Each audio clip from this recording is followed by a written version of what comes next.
Gagamit ka ng mga, alam nila, sikat na tao yun eh. Mga sikat.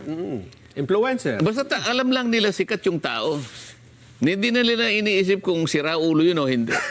Di ba? Oo nga, tama. O, isipin, ang kanyang gawain magpatawa. Okay naman yun.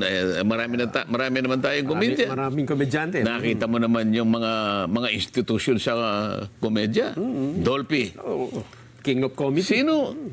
Sino ang makikipagdebate na yung mga tao ngayon nakapagbigay ng talagang kasiyahan, pagpapasaya sa marami nating kababayan?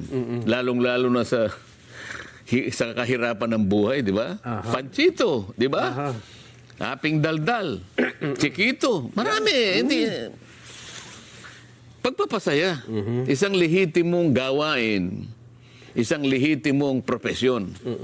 At talaga namang kailangan ng isang lipunan. Alam nga naman, puro lang tayo kalungkutan naman. Hindi naman pa pwede yun. Wala bang, di ba? Oo. Pero kapag gumawa ka ng isang bagay, pinilit mong magpatawa, para alipustahin mo ang kapwa mo. At the expense of others. Di ba? Pangalipusta, panlalait.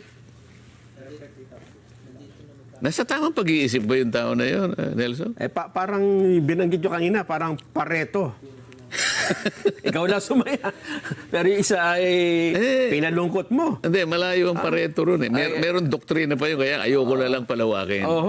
Ang ibig ko sabihin doon, kung talagang ang gawain, kung talagang legitimate, ba't di ka ba makakapagpatawa nang hindi ka mga alipusta ng kapwa mo? Siguro pwedeng tanungin eh. Wala bang kamag-anak yun na magpapayo sa kanya? Yun talagang tunay na kamag-anak. Oo nga, kaibigan. Kaibigan kaya. Nakakaawa eh, di ba? Sino bang tao ang masasabi mo na walang kapintasan? Lahat naman ng tao. Tama naman. Pero huwag mong gagawing katatawanan yun eh. Lalong-lalo na ikaw ang pinakamaraming kapintasan, halimbawa. Sa bagay, oo. Siya nga, may problema sa sarili niya eh. Hindi niya malaman kung lalaki siya o babae siya.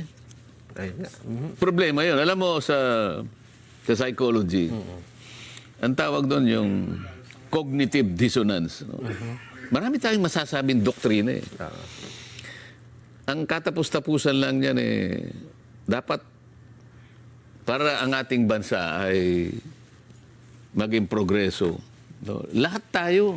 Ano man ang profesyon natin, magpakasigasig tayo, magpakasipag tayo.